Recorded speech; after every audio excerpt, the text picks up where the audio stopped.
Buenas noches para todos y para todas. Bienvenidos y bienvenidas a este viernes de pandemia, donde hoy, 4 de septiembre, vamos a celebrar el Día Mundial de la Salud Sexual. Para ello nos acompaña Luz Eliana Espinosa, quien nos va a hablar sobre políticas públicas para la reducción del embarazo en adolescentes, y Génesis Angélica Forero, quien nos hablará sobre el derecho al aborto seguro, acciones que salvan vidas. Antes, yo, Hernán Esteban Manrique Aragón, estudiante de sexto semestre de Medicina de la Universidad Antonio Nariño, miembro del Semillero de Investigación en la Salud Sexual y Reproductiva, seré su moderador. El día de hoy les haré una pequeña introducción sobre los derechos reproductivos y sexuales. Bueno, los derechos reproductivos y sexuales. Estos derechos son derechos humanos y por lo tanto deben garantizarse a todas las personas sin discriminación alguna para lograr una salud sexual y reproductiva plena, segura y digna. El Estado, a través del sistema de salud, con funcionarios, están obligados a garantizar y promover estos derechos. Bueno, para entender los derechos sexuales y los derechos reproductivos es clave no olvidar la sexualidad. De esta hacen parte la actividad sexual, las identidades de género, las orientaciones sexuales, el erotismo, el placer, la intimidad y la reproducción. Esto tiene interacción con varios factores, los cuales pueden ser biológicos, sexuales, sociales, económicos, políticos, entre otros. Quiero que se lleven a casa que lo más importante es que somos dueños de nuestro cuerpo y de nuestra sexualidad. Cada individuo puede decidir sobre su vida sexual y reproductiva sin presiones ni coerciones. Bueno, aquí quiero darles una definición exacta de derechos sexuales y derechos reproductivos. Los derechos sexuales son aquellos que permiten regular y tener el control autónomo y responsable de todas las cuestiones relativas de la sexualidad. Los derechos reproductivos son aquellos que permiten a las personas tomar decisiones libres, sin discriminaciones y la posibilidad de procrear o no, independientemente de la edad, el sexo, género, orientación sexual, etnia, clase social y situación particular. Debería exigirse la educación sexual, anticoncepción, que es la cantidad de hijos que uno puede desear, la reproducción, la sexualidad y lo que uno puede decidir sobre su cuerpo.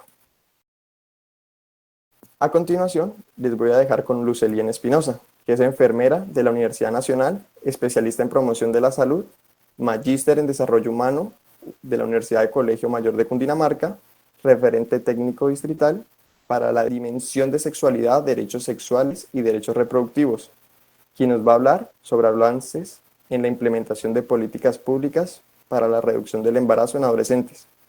Buenas noches, doctora Luz Eliana. Entonces miramos cómo desde la perspectiva del desarrollo económico no solamente puede ser acumule capital, sino cómo empezamos a revisar cómo se fortalecen las capacidades de las personas y cómo se generan oportunidades para lograr finalmente que este desarrollo nos lleve efectivamente a conseguir la paz, a conseguir todo lo que queremos y por supuesto dejarle un mundo a las generaciones futuras. Es así como entre estos 17 objetivos de desarrollo sostenible, pues es importante que destaquemos aquí el objetivo 3 y el 5 que hacen parte un poco del tema que estamos abordando relacionado con la prevención o la reducción del embarazo en los adolescentes. Entonces, nuestro tercer objetivo nos habla muy juiciosamente de cómo garantizamos una vida sana y promovemos el bienestar en todos y para todas las edades. En ese sentido, este objetivo nos habla de todo lo que tiene que ver con las reducciones de situaciones o mitigar los riesgos con situaciones en salud. En ellos están precisamente pues la disminución de la mortalidad materna, todo lo que tiene que ver con las muertes evitables en recién nacidos, en niños menores, cómo le ponemos fin a las pandemias, por ejemplo, como el VIH, el SIDA, cómo trabajamos también con los factores que tienen que ver con la generación de enfermedades no transmisibles. Y este objetivo tiene una descripción importante sobre cómo garantizamos el acceso universal a los servicios de salud sexual y reproductiva, en los que incluimos, por supuesto, la regulación de la fecundidad, la información y la educación. El objetivo 5, bueno, esto es importante también que así como nos estaba contando Hernán en los derechos, pues estos objetivos también hacen parte, son interdependientes, ¿no? Y además ellos están muy unidos, es decir, que si tú le abonas a uno, seguramente vas a apoyar a la generación y al desarrollo de los otros objetivos. En el objetivo 5, que está definido como igualdad de género, quiere o lo que opta es por lograr la igualdad entre los géneros y empoderar a todas las mujeres y a todas las niñas, un poco más que tal vez pretender ser iguales, porque iguales, creo que no vamos a ser ni ninguno el uno con el otro, ni tampoco mucho menos en los géneros. Entonces ahí estamos utilizando una palabra quizá que es un poco más adecuada y es lo que tiene que ver con la equidad de género. Bueno, en cuanto a lo relacionado con las políticas nacionales, no son estas las únicas porque realmente hay un volumen importante de políticas relacionadas con la prevención del embarazo en el adolescente, pero me parece importante que destaquemos la Constitución Política de Colombia, por supuesto, porque desde allí se crean en 1991 las herramientas que favorecen el reconocimiento de los derechos sexuales y reproductivos de los niños, niñas y adolescentes, y cómo al reconocerlos pues empiezan a ser parte de los derechos fundamentales y de los derechos sociales, económicos y culturales. En ese sentido también es súper importante que empecemos a destacar como hacia el año 1993 efectivamente la Corte Constitucional le indica al Ministerio, bueno, Ministerio de Educación, nosotros tenemos que generar un programa efectivamente que hable de la educación, que hable en sexualidad, pero que evaluemos la sexualidad desde un punto muy positivo. Entonces es así como se empieza a trabajar también en el entorno del espacio educativo, todo lo que tiene que ver con la educación en sexualidad. Hay otro proyecto que me parece importante destacar y es el proyecto relacionado con salud sexual y reproductiva de jóvenes para jóvenes. En este proyecto se trabaja y se involucra y se revisa y se obtiene información de cómo se vive la sexualidad en diferentes espacios de nuestro país. Entonces, esta compilación de información, esta compilación de experiencias hace parte de un documento importante que le da vida también a la Política Nacional de Salud Sexual y Reproductiva en el 2003. Esta política nacional es importante también que tengamos claridad que se renueva en el 2014, perdón, en torno también a las dimensiones generadas en el, bueno, es que había actualizado aquí un poco esta presentación, que porque aquí falta incluir un poco nuestro lineamiento nacional en salud, pero voy a destacar también aquí el COMPES 147 del 2002, en el cual a partir de ahí se reconoce esta situación y además se le contempla como que no es solamente, fíjense ustedes cómo a través de la historia han cargado un poco la responsabilidad de la disminución de este evento de embarazo en adolescentes un poco en los hombros de salud y de educación. A través del COMPES y ya se venía haciendo un reconocimiento de los determinantes sociales, entonces en el COMPES nacional dicen, bueno, este es un trabajo que tiene que ser mancomunado y que además tiene que involucrar otros sectores, no solamente salud y educación. Aquí nos faltó incluir que la había actualizado nuestras políticas, o sea, nuestro Plan Decenal de Salud Pública 2012-2021. Tenemos la política integral de atención en salud con el modelo de atención en salud, bien sea en MIAS o ahora en implementación en el modelo MT. Y por supuesto, las rutas integrales de atención en salud que tienen un componente importante de acciones de promoción de la salud relacionadas con el curso de vida y con todos los entornos, espacios de vida en donde están las personas, los niños, las niñas y los adolescentes, por supuesto. Aquí, sin que las haya mencionado, pero es muy importante que tengamos en cuenta que existe una cantidad de documentación y legislación relacionada con los códigos de infancia y adolescencia que tienen que ver con la atención y la prevención de la violencia y el abuso sexual con niños, niñas y adolescentes, ¿no? No está aquí, pero igual si ustedes en algún momento la requieren, están compiladas porque es importante que la tengamos muy clara aquí, porque es importante destacar que en nuestro país un embarazo en una niña menor de 14 años es un delito, ¿no? Es considerado un delito. Bueno, en esta gráfica estamos viendo ya entrando un poco a lo que tiene que ver con el programa y lo que les quería destacar y contar, que son las acciones de la política pública puestas, por supuesto, en el periodo de gobierno al que vamos a hacer referencia, es el periodo del Bogotá Mejor para Todos, fue el periodo inmediatamente anterior del 2016 a los 2020. Quiero destacar aquí que esta administración que tenemos en este momento nos ha invitado de manera importante y de reconocer a revisar lo que ha sido puesto, lo que ha estado en las políticas públicas anteriores para que hagamos una revisión de, bueno, qué ha sido efectivo, qué ha funcionado, qué no ha funcionado, qué cosas podríamos retomar. Y eso me parece importante porque eso es un avance en la política pública. Recordarles que estas que están puestas allí desde Bogotá sin indiferencia en el 2004 ha estado el tema de la prevención del embarazo en adolescentes en la agenda política. Entonces eso es fundamental porque si está puesto en la agenda política, por supuesto cuando hablamos de avances, pues eso va a ser un factor definitivo, ¿no? O sea, es la política de turno la que define cuáles son las líneas de acción y en estos últimos periodos siempre ha estado muy presente la reducción y todo lo que tiene que ver con la dimensión de sexualidad, derechos sexuales y derechos reproductivos. Si vemos bien la gráfica que estamos mostrando allí, ella nos habla de la tasa específica de fecundidad, ¿no? O sea, ¿cómo medimos si baja o no baja el embarazo en adolescentes? Realmente lo hacemos a través de la tasa específica de fecundidad. La tasa específica lo que nos mide es cuántos niños nacen en mujeres de un determinado grupo de edad. En este caso y para este último 4 años que les estoy contando, la meta era lograr una reducción importante en el grupo de edad de 15 a 19 años, entendiendo que en un menor de 14 es un delito, o sea, lo que no queremos por nada del mundo es un embarazo, ¿no? Y aquí vemos cómo de manera significativa, por eso es importante hacer el reconocimiento a todo el trabajo de todas las administraciones anteriores porque han venido aportando esa meta. Pero efectivamente hay una reducción importante que se nota en este último periodo y si vamos viendo es realmente en las mujeres de 15 a 19 años en donde se ve la mayor reducción. Hay un porcentaje importante de reducción en menor de 24 años, que es la línea grisecita, la superior, pero desafortunadamente si vemos la reducción o lo que no quisiéramos ver que son los embarazos infantiles, pues realmente ha tenido una disminución no tan marcada como quisiéramos ver. Parte de la experiencia y del aprendizaje de Bogotá en todos estos años es cómo empezamos a reconocer las diferencias de los territorios y cómo hay ciertas cosas o ciertas situaciones que efectivamente determinan que se presente o no se presente este fenómeno. Fíjense ustedes en la tablita comparativa que tenemos allí al lado derecho de la pantalla, cómo en el último año miramos, bueno, en dónde se está localizando nuestro problema. Entonces, fíjense cómo cambia de alguna manera frente a las localidades que no son las mismas las que tienen el mayor incidencia del embarazo de 10 a 14 años que el de 15 a 19, ¿no? Entonces, digamos, parte de las tareas en las que estamos construyendo en este momento es cómo empezamos a identificar qué es lo que ocurre específicamente en estos territorios. Estoy mirando el tiempo, no desea que me pase tanto. Bueno, me acuerdo, en ese sí voy muy lejos del tiempo. Entonces, como les contaba, para este último periodo de gobierno en Bogotá Mejor para Todos, se genera el programa de prevención de la maternidad y la paternidad temprana como una línea estratégica y política. ¿Qué ocurre aquí? Nosotros veníamos haciendo una cantidad de acciones, todas las secretarías, en todo el territorio, pero estábamos ordenados, pero no estábamos organizados de tal manera que nos pudiéramos sentar en un mismo escenario para mirar, bueno, usted qué está haciendo, usted qué está haciendo, usted qué hace y cómo aunamos todos estos esfuerzos y cómo logramos efectivamente impactar de manera más importante y más definitiva en este fenómeno.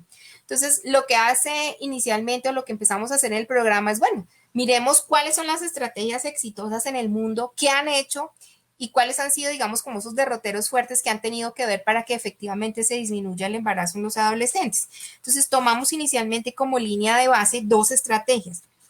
La estrategia de embarazo, de la prevención de embarazo de adolescente en Inglaterra y la experiencia para la prevención del embarazo adolescente en México. Entonces, de ahí rescatamos algunas, digamos, puntos claves que ya ahorita les cuento cómo nos fue, pero estaba relacionado un poco con eso, ¿no? O sea, cómo comprendemos los territorios y los contextos. ¿Qué pasa? Aunque seamos Bogotá, sí hay comportamientos diferentes de los determinantes del embarazo en el adolescente.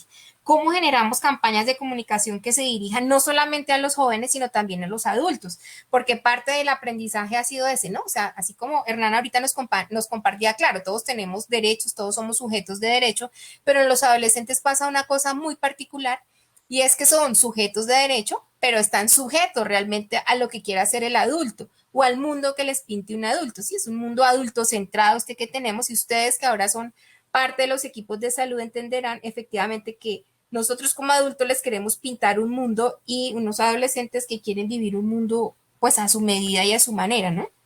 Entonces, teníamos que trabajar en campañas que impactaran también con los adultos, o bueno, esa es la tarea en la que estamos. Y también hablábamos de cómo nuestro modelo de salud ha facilitado que las acciones no solamente estén en los colegios y en las instituciones de salud, sino cómo estas son puestas en todos los escenarios de vida. Entonces, si ustedes recuerdan el modelo de atención en salud y en las rutas, trabajamos en los entornos de vida cotidiana. Entonces, las acciones se pusieron en el entorno educativo, en el entorno vivienda o en el espacio público y también pues nos mantuvimos en el entorno institucional.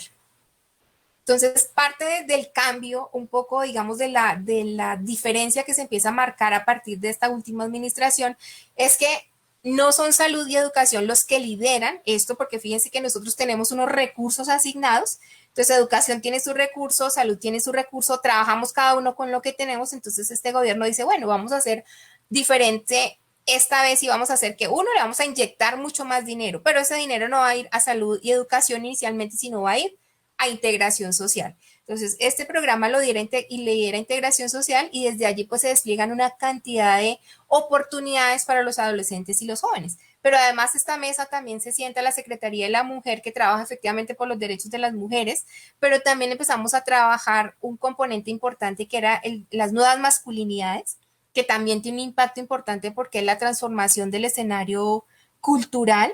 Cultura, recreación y deportes tiene también un componente importante porque es desde allí, ¿no? Es cómo transformamos esa realidad, cómo transformamos esta cultura para realmente tener ese impacto que queríamos, ¿no? También educación, pues por supuesto en mantenerse en salud y entra la Secretaría de Gobierno de una manera importante porque es quien debe garantizar y de manera particular, claro, a todos los adolescentes, pero hay una línea importante que trabajar y es la línea del menor de 14 años. Este programa entonces tenía unas líneas de acción que tenían que ver con el fortalecimiento institucional y es como nosotros desde lo administrativo y desde la administración pública todos reconocemos los derechos sexuales y reproductivos, pero como además tenemos que reconocer los derechos en particular de los adolescentes y jóvenes. Un segundo componente tenía que ver con que ninguna de las acciones podía estar si no contábamos con la participación de los jóvenes y cómo en cada una de esas oportunidades lográbamos efectivamente impactarlos, cómo esta educación y el cambio cultural tenía que trascender un poco a esto y cómo permanentemente hacíamos herramientas y seguimiento y evaluación. Se construyó un plan conjunto de acción y todos los sectores íbamos allá poniendo nuestro granito de arena para que se viera en realidad al final una reducción importante de este fenómeno. Y pues por supuesto había unas alianzas estratégicas. En cuanto entonces lo que les contaba aquí, esto que les estoy mostrando hace parte de la presentación que tenemos o que se generó de integración social y es cómo se logró impactar. Entonces lo que contamos aquí, estamos trabajando con la comunidad en todos los espacios, cómo se fortalecieron en el reconocimiento de derechos sexuales y reproductivos los funcionarios y contratistas del distrito, no solamente salud y educación, sino empezamos a trabajar con bienestar familiar, porque ya ahorita me imagino Génesis nos contará en lo que tiene que ver con el derecho a la interrupción del embarazo, cómo interrupción del embarazo es fundamental en un menor de 14 años y en general en la población adolescente y cómo otros funcionarios, por ejemplo, veíamos que necesitaban hacer esa sensibilización frente a los derechos sexuales porque regularmente estamos demasiado permeados por el componente religioso, el cultural, pues que llevamos todos, ¿no? Y cómo intervenimos muchísimos niños, niñas y adolescentes en torno a los derechos sexuales y los derechos reproductivos. Desde salud, con lo que les contaba con nuestras rutas, pues trabajamos en los espacios de vida cotidiana. Entonces el espacio educativo es un espacio fundamental. Allí desarrollamos la estrategia Sintonizarte, en donde salud ingresa al espacio educativo y trabaja las dimensiones priorizadas en el plan decenal de salud pública.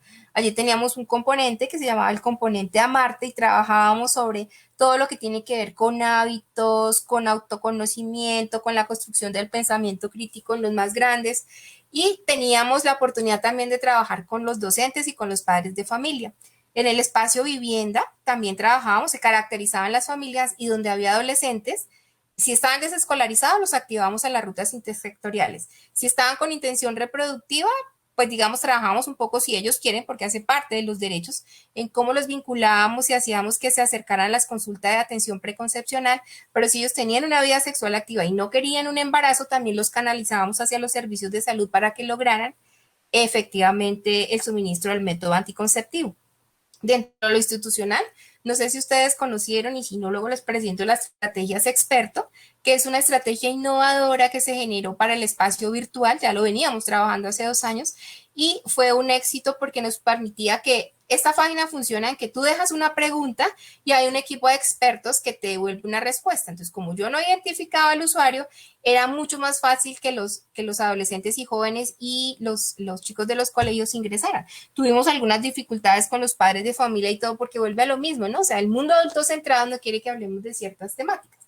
Pero tuvimos dificultades, unos papás en un colegio cerraron una vía que porque les estábamos hablando de tríos y de no sé que ustedes pueden ingresar a ese experto, pero realmente el lenguaje que se utiliza es un lenguaje técnico, que es una de las críticas realmente que tiene, pero que facilita que si un adulto ingresa allí también tiene respuestas y también le da el espacio para que converse con los adolescentes.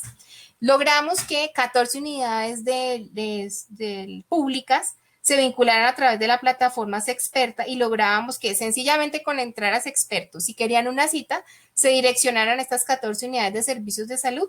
Funcionó solamente con la de APB Capital Salud, que es la APB que maneja el mayor volumen de subsidiados en la ciudad, pero fue súper importante y siempre se le hizo un acompañamiento técnico a las IPS de toda la ciudad. Bueno, aquí está un poco lo que les contaba, digamos de lo que pudimos medir del programa, se aumentaron las consultas de fecundidad, de atención en la fecundidad y se aumentó también el porcentaje del suministro de métodos anticonceptivos. Esta asistencia técnica se hacía de todas las dependencias de la Secretaría de Salud y se enfocó lo que les contaba en las 14 unidades que estaban proponiendo un servicio diferencial para los adolescentes y jóvenes. Eso es un poco como lo que se logró, lo que les contaba. Mira, trabajamos juiciosamente desde cultura con las iniciativas juveniles y se aprobaron estas 116. De estas hubo un concurso y 3 de las iniciativas juveniles logramos llevarlas hasta la OEI a España, en donde se premiaron y se reconocieron las iniciativas de los jóvenes bogotanos para trabajar por la prevención de la maternidad y la paternidad temprana.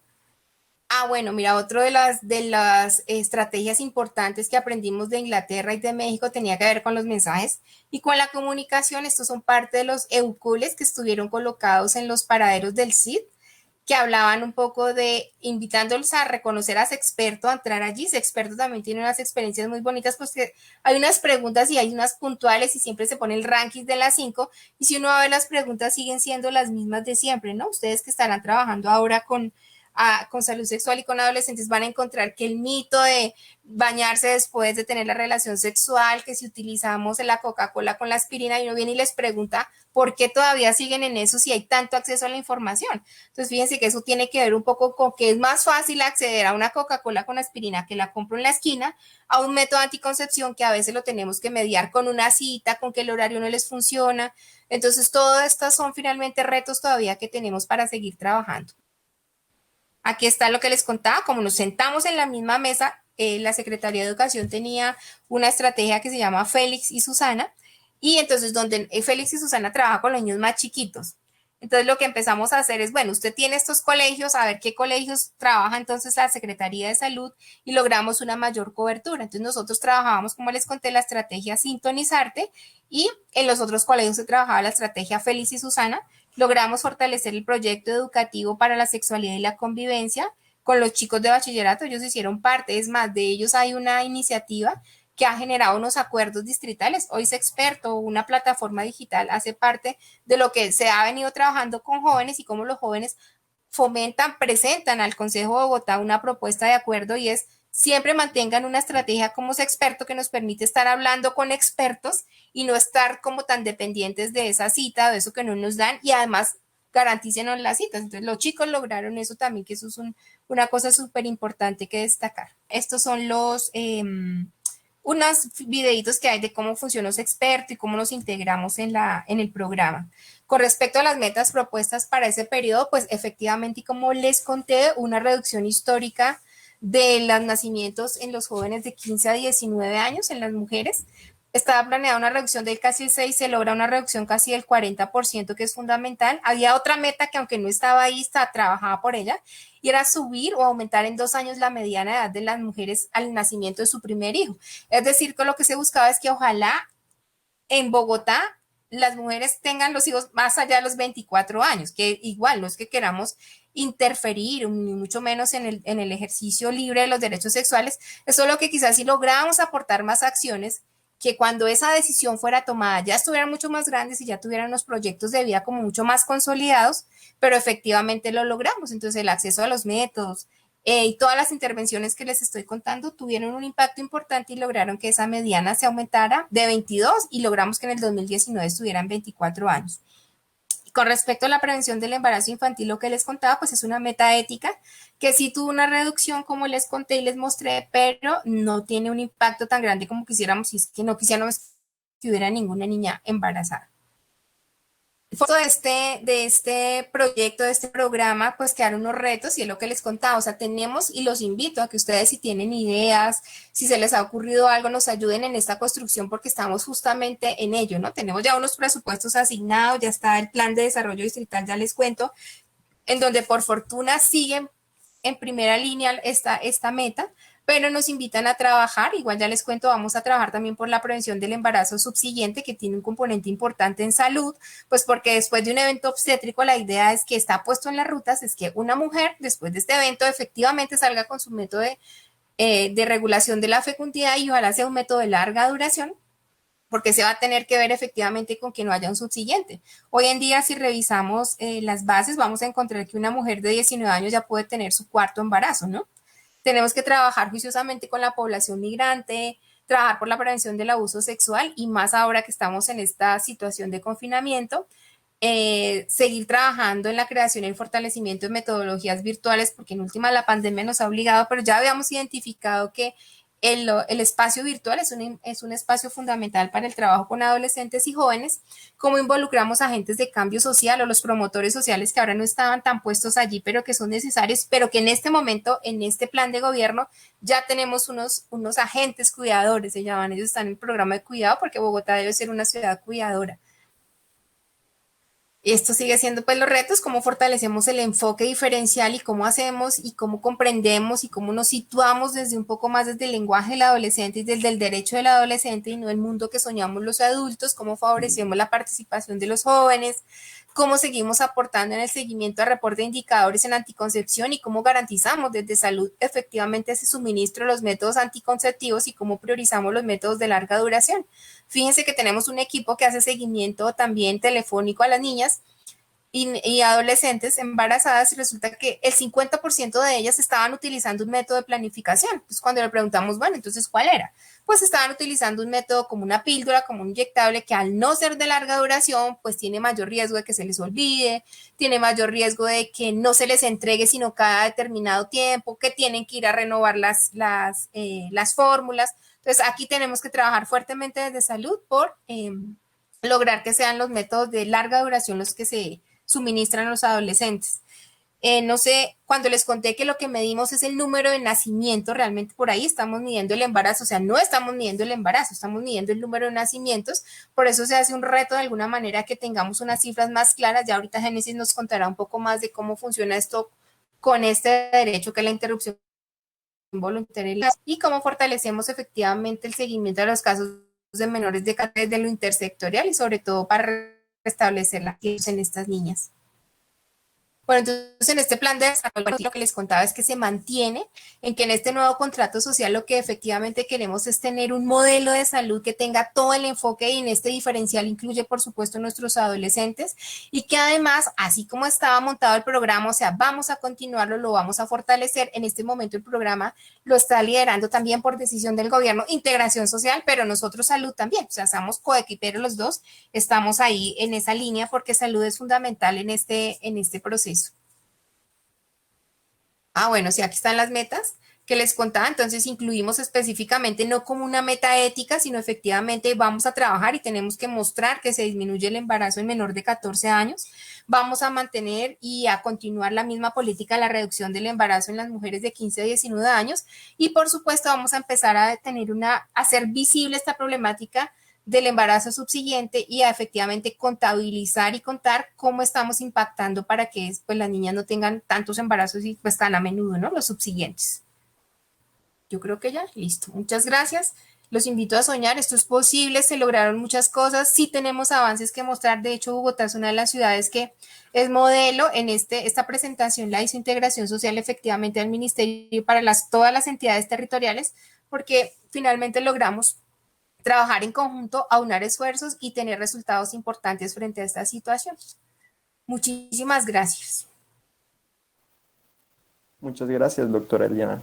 De verdad, por tan interesante ponencia. Ahora les recuerdo que las preguntas se realizarán al final de la charla y se le dará respuesta a ellas. Gracias. Ahora vamos a continuar con Génesis Angélica Forero. Ella es estudiante de medicina de 10º semestre en la Facultad de Medicina de la Universidad Antonio Nariño, miembro fundador del Semillero de Investigación en Salud Sexual y Reproductiva, estudiante líder del Semillero de Salud Sexual y Reproductiva. Buenas noches, Génesis. Bienvenida a este viernes de pandemia. Hola, muy buenas noches para todos. Entonces, el tema que yo voy a abordar esta noche es sobre el aborto seguro y acciones que cambian vidas. Bueno, entonces para empezar, es importante definir que el aborto es una de las principales causas de morbilidad, discapacidad y mortalidad materna, y a la vez es una de las causas con una mayor posibilidad de ser intervenida. Se estima que aproximadamente a nivel mundial son 210 millones de embarazos anuales, de los cuales 80 millones de ellos no son planeados, de los cuales 46 millones, es decir, 58% de esta total, terminan interrumpiéndose.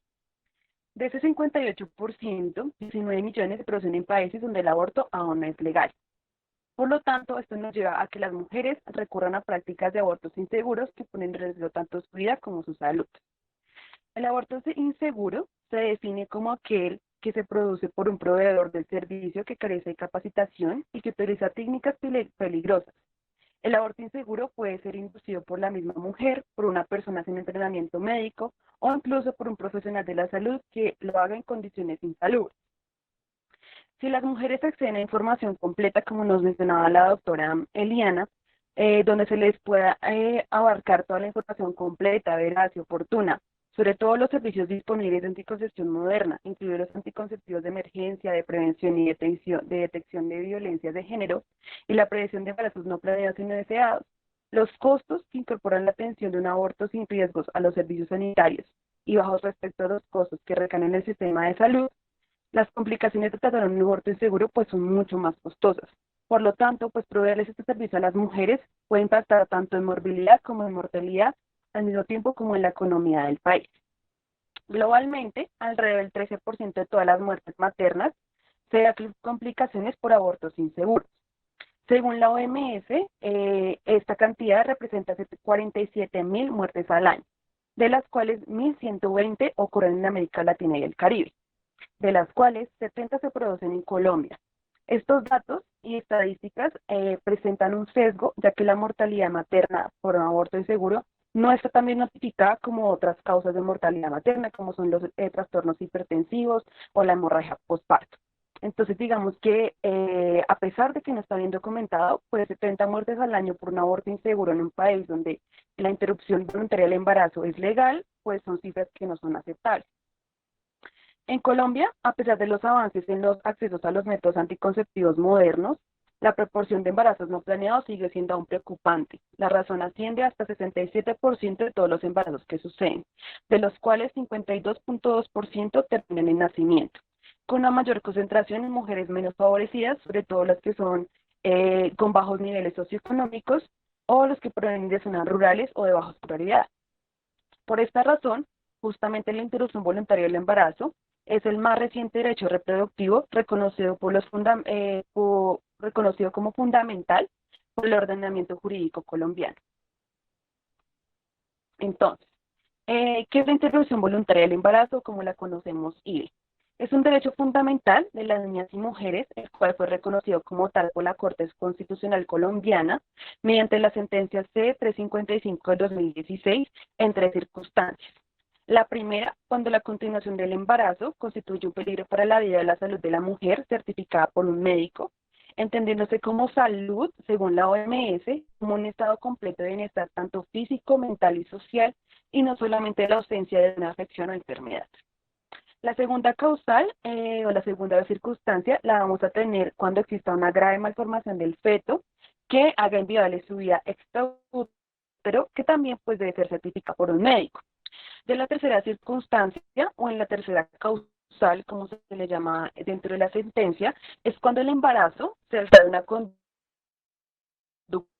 debidamente consiste en acceso carnal violento o acto sexual sin condón abusivo, fecundado con dedo. Dentro de esta circunstancia también entra la razón de incesto. La sentencia C355, al reconocer este derecho, crea una opción, pero no da a la interrupción voluntaria del embarazo. Por lo cual, los derechos de autonomía y la autodeterminación reproductiva. Por ello, pues es preciso que las mujeres cuenten con asesoría sobre las opciones que tienen acerca sobre su gestación, en las cuales pues se les debe informar que aunque estén inmersas en cualquiera de las causales contempladas dentro de esta sentencia, la mujer puede optar por seguir su gestación y asumir la crianza o dar el producto de la gestación en adopción. La Corte Constitucional no solo decide la despenalización del aborto en estas circunstancias mencionadas, sino que reconoce la interrupción voluntaria del embarazo como parte de los derechos sexuales y reproductivos de la mujer, íntimamente ligado a lo que es el derecho a la vida, a la salud, a la integridad de las mujeres en Colombia. Bueno, entonces, ¿cuáles son los requisitos para acceder por cualquiera de las tres causales a la interrupción voluntaria del embarazo? Entonces, solo es exigible un requisito por cada una de las circunstancias en que la mujer puede solicitar la interrupción voluntaria del embarazo. Cada una de las causales, la Corte Constitucional ha reconocido la exigencia de los siguientes requisitos. Entonces, para la primera, que es el peligro para la vida de la mujer, que se hace referencia cuando se encuentra en esta causal toda mujer, para que en la continuación de su embarazo represente un riesgo para su salud mental, social o física, independientemente del plazo, que puede ser corto, mediano o a largo plazo, de la severidad del riesgo o si ha consolidado o no dicho riesgo. Es decir, no es necesaria ni obligatoria la presencia de una enfermedad de diagnóstico específico, ni un riesgo inminente ni severo. La posibilidad de recibir tratamiento o seguimiento específico no invalida la existencia de este riesgo. Bueno, esta causal debe ser, y como único requisito, es una certificación expedida por un médico o profesional de psicología, donde el profesional va a certificar que existe la probabilidad de daño. Por eso, pero es la mujer la que va a decidir qué nivel de riesgo o peligro está dispuesta a correr, es decir, hasta dónde termina la gestación y cuándo altera su bienestar. Este certificado, bajo ninguna circunstancia, es una recomendación sobre si debería interrumpir o no el embarazo, según la ponderación del riesgo por parte del o la profesional de la medicina, sino la confirmación de que, en efecto, la hipótesis de la existencia del riesgo sí es cierta. Por lo tanto, pues cabe señalar que la certificación del riesgo no depende de que este sea una intensidad determinada, sino que solo que se hace existencia. Es decir, la pregunta que se debe responder en el mismo o si existe o no el riesgo. No debe ser ninguna otra bajo este certificado. Como les mencioné, entonces es la misma mujer quien en la presencia de su riesgo determina la magnitud del riesgo que está dispuesta a correr como resultado de la continuación del embarazo y por lo tanto si desea terminarlo o no. La presencia de un riesgo para la salud debe prevalecer sobre la decisión de la mujer, sobre la opinión de un médico cuando si es posible continuar el embarazo. No, o sea, nosotros como personales de la salud no podemos persuadir en ningún momento a la mujer de si interrumpir o continuar con el embarazo. Es por eso que sin que la continuación o interrupción del embarazo pueda ser interpuesta por un profesional de la salud, IPS, EPS o autoridad judicial. Como les dije, esto solo depende única y exclusivamente de la mujer y no de ninguna otra tercera persona o entidad. Ya en la segunda causal, entonces, la que nos contempla las malformaciones fetales incompatibles con la vida extraútero, para esta se debe también pedir un certificado, que debe ser un certificado médico por un profesional de la salud, en este caso sí debe ser un médico. Sin embargo, este médico no se requiere que sea un especialista en medicina materno-fetal o fetología. Ya para la tercera causal, entonces, donde se contempla pues, el acceso carnal o el acto sexual sin consentimiento, abusivo o de inseminación artificial o transferencia de óvulo fecundada o no consentida o en ocasiones de incesto. Para esto solo se debe tener la copia de la denuncia penal, excepto en dos situaciones especiales donde se accede a esta causal y no es necesaria la denuncia ante la entidad competente. Entonces, la primera es para la menor de 14 años, ya que en estos casos se presume jurídicamente que la niña adolescente fue víctima de algún tipo de violencia sexual. Para las mujeres, y la segunda excepción es para las mujeres víctimas de la violencia en el marco del conflicto armado, para quienes en el artículo 23 de la Ley 17 y 19 del 2014 se les da el derecho a obtener una atención integral y gratuita en salud, independientemente de la existencia de una denuncia penal como tal.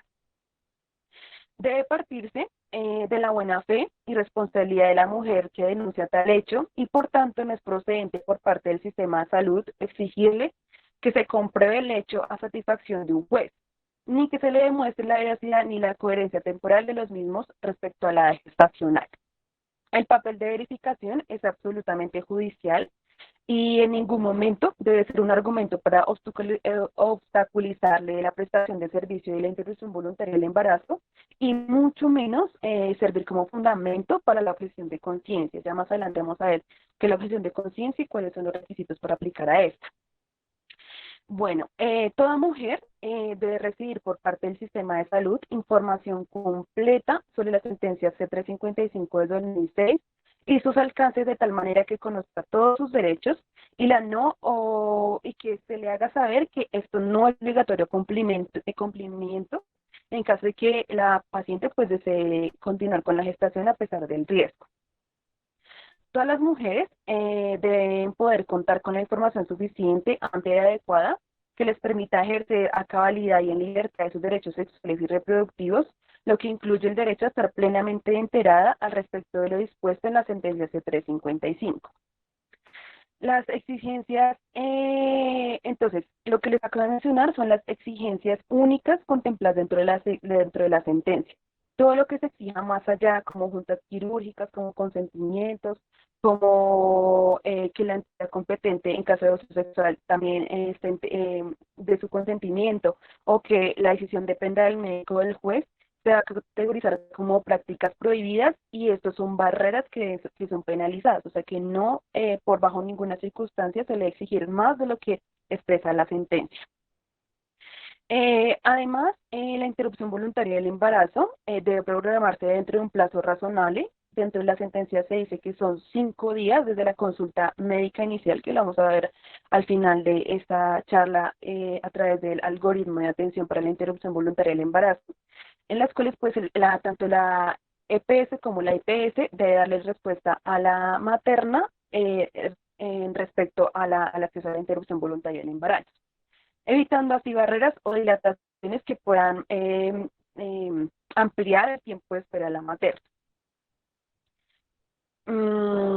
Bueno, por último, en casos donde existe una coexistencia de las causales, por ejemplo, en el caso de una mujer víctima de violación, quien por algún motivo no puede presentar la denuncia, es decir, por ejemplo, las mujeres involucradas en violencia dentro del conflicto armado o amenazas u otras, pero que evidentemente está afectando su salud mental, debe escoger aquella causal cuyos requisitos sean menos gravosos y que exijan menos trámite. En ningún caso se le puede negar la interrupción voluntaria del embarazo por aplicarse a otra causal para que no cumple ninguno de los requisitos.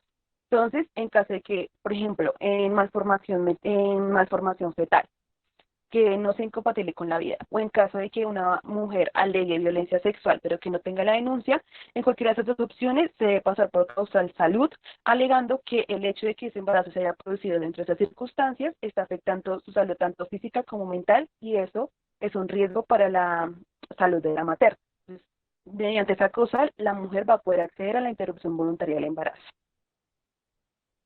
Bueno, es una pregunta que se hace muy frecuente y como lo mencionaba la doctora Eliana en embarazo adolescente, la pregunta es si las menores de edad pueden acceder a la interrupción voluntaria del embarazo. Entonces yo ya les mencioné en la causal 3 una circunstancia especial que son las niñas menores de 14 años, dentro de las cuales se contempla ese embarazo producto de un abuso sexual, y por lo tanto pues no se le debe exigir ningún requisito para que esté la interrupción voluntaria del embarazo. Ya fuera de esto, pues mayores de 14 años, pero aún menores de edad, sí pueden acceder a la interrupción voluntaria del embarazo. La Corte Constitucional reconoce a las menores de edad para que puedan acceder a la IVE, y de lo contrario, en caso de que se les sea negado, se estaría vulnerando el derecho al libre desarrollo de la personalidad, la autonomía y la dignidad. Las instituciones del sistema de salud deben respetar la decisión del menor, por lo tanto no se requiere ningún tipo de consentimiento o autorización de los padres o tutores para garantizar el acceso a la interrupción voluntaria del embarazo. Y se presume que la menor de edad está inmersa en la causal violencia sexual en caso pues, de menores de 14 años. Bueno, ¿qué pasa respecto a la interrupción voluntaria del embarazo en las mujeres con discapacidad?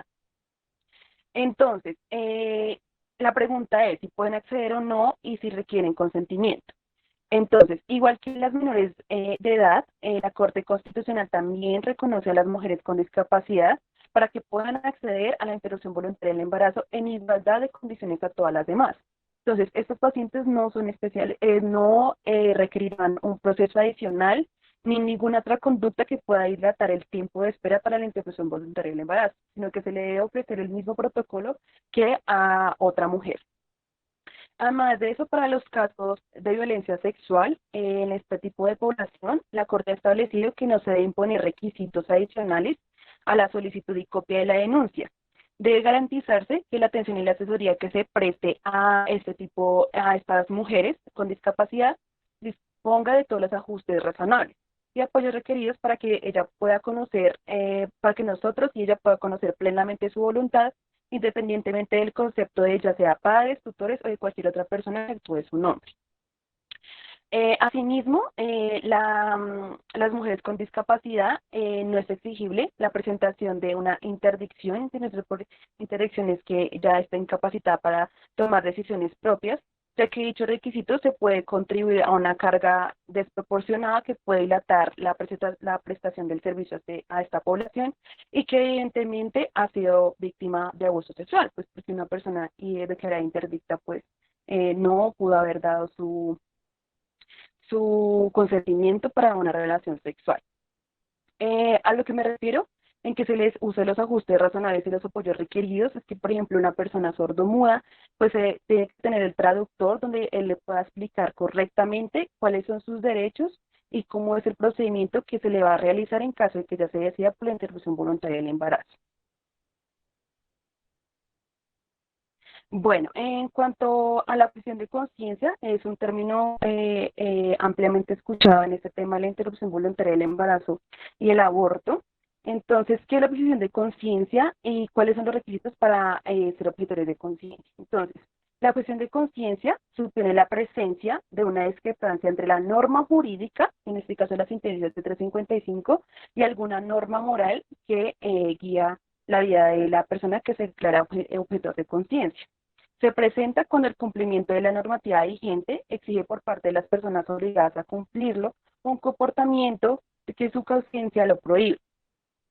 Por esta razón, entonces, la persona que se declare objetor de conciencia lo que va a hacer es presentar de manera individual y constatar por escrito exponiendo debidamente los fundamentos que soportan su objeción de conciencia, los cuales no pueden basarse en la opinión del médico frente al aborto. No se puede presentar de manera colectiva ni institucional. Entonces, una institución ya sea administrativa, como una EPS o una IPS, no se puede declarar objetor de conciencia, sino únicamente personal de la salud, después de haber pasado su debido escrito exponiendo sus razones para declararse objetor de conciencia. Está prohibido suscribir pactos, formatos o plantillas de forma colectiva para acogerse a la objeción de conciencia y negarse a practicar la interrupción voluntaria del embarazo. No, bajo ningún motivo, se le debe vulnerar los derechos fundamentales de las mujeres. Como ya lo mencioné antes, la interrupción voluntaria del embarazo es un derecho reproductivo que se ha contemplado dentro de los derechos fundamentales. Por lo tanto, negar la interrupción voluntaria del embarazo es vulnerar su derecho. Quien alegue la objeción de conciencia está en la obligación de remitir a la mujer inmediatamente a otro médico que sí lleve a cabo el procedimiento y cumplir con los deberes de información, orientación, confidencialidad, atención eficaz y así como la obligación de no incurrir en trato discriminatorio ni revictimizante, evitando juicios de valor y de responsabilidad penal hacia las mujeres y el personal que practica la interrupción voluntaria del embarazo. La objeción de conciencia está sujeta a determinar si era procedente o pertinente a través de los mecanismos establecidos por la profesión médica o en su defecto por el Ministerio de Salud y Protección Social, conforme a las normas pertinentes para declararse objetor de conciencia. No se puede generar discriminación alguna sobre el personal objetor y el no objetor, ni a la paciente que está accediendo a la interrupción voluntaria del embarazo. Es decir, si un profesional de la salud, sea enfermera, administrativo, o médico se declara objetor de conciencia, bajo ninguna circunstancia debe discriminar o tratar de persuadir a la mujer sobre su decisión de interrumpir el embarazo. Debe ejercerse de manera pacífica, coherente y responsable. Si no es posible su ejercicio por parte de quienes realizan tales tareas paliativas, ni de valoración o de preparación anteriores o posteriores al procedimiento de los tratamientos médicos. Los prestadores de servicios de salud pueden diferir previamente a los profesionales que están destinados a la realización de la interrupción voluntaria del embarazo. Por ello deben contar con personal médico no objetor que garantice la atención oportuna, sin barreras, y que esté capacitado en la atención de todos los casos independientemente de la causal o de la gestacional de la paciente. Las instituciones prestadoras de salud, es decir, las IPS, no pueden negarse a una solicitud argumentando que todo el personal es objetor. Como lo mencioné anteriormente, la objeción de conciencia es de una persona natural, no jurídica y no debe ser colectiva, y tampoco institucional. Los departamentos, los distritos y los municipios están obligados a asegurar la suficiente disponibilidad de los servicios de red pública de todos los niveles de complejidad con el propósito de garantizar a las mujeres el acceso efectivo al servicio en condiciones de calidad y salubridad, cumpliendo los postulados de referencia y contrarreferencia. Bueno, ¿qué más debemos saber sobre la interrupción voluntaria del embarazo? Entonces, de acuerdo a la ley gestacional, ni la sentencia C355 ni otra norma legal vigente ha fijado un límite temporal alguno para la realización de la interrupción voluntaria del embarazo en casos despenalizados, lo que no permite que el juez u otra autoridad o entidad competente participe en el sistema de salud, establezca esta regla general que impida después cierto tiempo de gestación. Es decir, que nadie está en la decisión ni obligación de interponer a una EPS qué rango de edad gestacional es el límite, porque ni la sentencia ni ninguna otra norma legal lo está prohibiendo ni estipulando. Otra de las preguntas es si la interrupción voluntaria del embarazo es un servicio que se encuentra incluido en el plan obligatorio de servicios de salud POS. La respuesta es sí, sí está incluido, de acuerdo a la resolución 5592 del 2015, por la cual se actualiza integralmente el plan de beneficios de salud en el cargo de la unidad de pago por capitación, en el cual el Sistema General de Seguridad Social se dictan otras disposiciones, por los cuales se incorporó el procedimiento para efectuar la interrupción voluntaria del embarazo como uno de los servicios que se encuentran garantizados dentro del plan de beneficios al que cualquier persona, ya sea régimen contributivo o régimen subsidiado, va a poder acceder a la interrupción voluntaria del embarazo. ¿Cuáles son las instituciones que realizan la interrupción voluntaria del embarazo? Entonces, sin excepción alguna, todas las entidades promotoras de salud, o sea, es decir, las EPS, deben informar a su población afiliada la red de prestadores disponibles del país donde prestan el servicio de interrupción voluntaria del embarazo. Es decir, si dentro de las IPS que tiene contratada esa EPS no se encuentra una que esté autorizada para la prestación del servicio de la interrupción voluntaria del embarazo, esta EPS está obligada a contratar a una IPS que sí preste el servicio y asimismo informar a las pacientes que lleguen manifestando su deseo de interrumpir a qué institución prestadora de salud se deben acercar para hacer la interrupción voluntaria del embarazo. Todas las EPS y IPS, independientemente si son públicas o privadas, deben prestar el servicio de interrupción voluntaria del embarazo si reciben recursos del Estado y tienen contratos relacionados con la salud de mujeres gestantes. Por lo tanto, pues debe tener los suficientes profesionales en la medicina y demás personal idóneo dispuestos a atender las solicitudes de interrupción voluntaria del embarazo. Entonces, acá les muestro el protocolo, la ruta de acceso más bien a la interrupción voluntaria del embarazo, en la cual lo primero que se debe hacer es que cuando la paciente manifieste su deseo de interrumpir el embarazo, ya sea por cualquiera de las causales anteriormente mencionadas, se le debe dar una consulta médica inicial a la mujer que está solicitando la interrupción voluntaria del embarazo o cuando se identifica alguna de las causales. Después de eso se debe realizar la confirmación del embarazo y el estado clínico y la verificación de la existencia de alguna de las causales: causal salud, causal malformación o causal violencia sexual. Después de haber hecho esto, se debe diligenciar una historia clínica completa que contenga todos los antecedentes médicos de la paciente, los antecedentes socioeconómicos, los antecedentes ginecobstétricos y la verificación del estado emocional de la paciente en este momento. Después de haber hecho eso, entonces ya se debe pasar a la evaluación completa de acuerdo a la causal que la paciente está manifestando para acceder a la interrupción voluntaria del embarazo, y de acuerdo a esta, pues se le debe ofrecer, de acuerdo a esta y a la edad gestacional que tiene la paciente en ese momento, pues se le debe ofrecer las opciones que hay para la interrupción voluntaria del embarazo.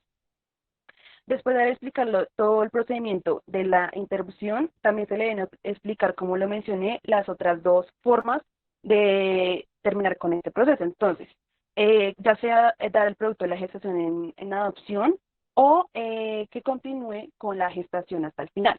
En cualquiera de los tres casos debe canalizarse a la paciente de manera oportuna y se le debe explicar cuál es el paso a seguir. En caso de interrupción voluntaria del embarazo, pues se le debe explicar todo el procedimiento con riesgos y complicaciones y cuánto es el tiempo de respuesta para dicho procedimiento.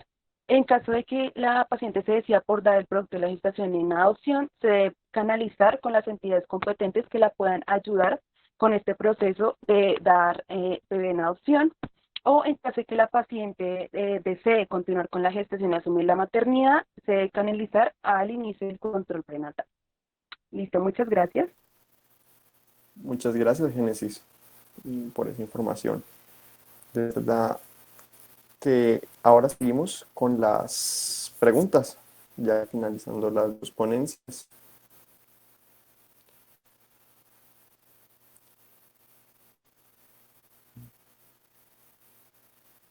La primera pregunta sería para la doctora Eliana. ¿Cuáles son las principales barreras en la prevención de embarazo adolescente? Pues mira, las principales barreras a veces somos nosotros mismos desde lo que les contaba del adulto, del mundo adulto centrado. Realmente, si uno se pone a preguntarle a los adolescentes y jóvenes, tienen muchísima información, reconocen los métodos, por ejemplo, de anticoncepción, reconocen el uso del preservativo, pero a veces el acceso está en que, por ejemplo, por el post también va la entrega de preservativos, pero no todas las veces se les está entregando. Entonces, digamos que estamos trabajando juiciosamente en implementar la ruta de promoción y mantenimiento de la salud, pero lo que les digo, me parece mucho que la barrera la ponemos nosotros mismos, digamos, hablando desde los adultos, hablando de los profesionales de la salud y cómo ellos a veces van a la consulta, pero dolorosamente el tiempo es corto, pero somos más los que le ponemos desde allí la barrera. La barrera también está en lo que les contaba, ¿no? A veces el suministro del método, sabiendo que debe ser uno de larga duración, pues a veces es quizá más cómodo o menos engorroso o desconocemos un poco el procedimiento de cómo insertar el implante o cómo insertar el dispositivo.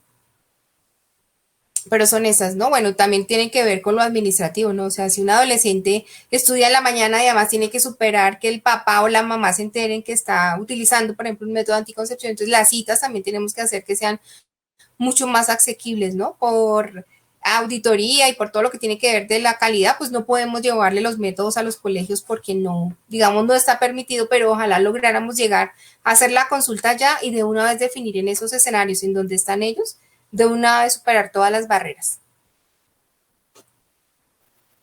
Muchas gracias, doctora. La siguiente pregunta es para Génesis. Si estoy embarazada y me dicen que posiblemente mi bebé tiene síndrome de Down, pero que para confirmar el diagnóstico necesito un examen que se llama amniocentesis. ¿Es necesario hacerme el examen o con la simplemente sospecha de malformación puedo solicitar una interrupción? Bueno, entonces, simplemente con la sospecha se puede hacer la interrupción voluntaria del embarazo.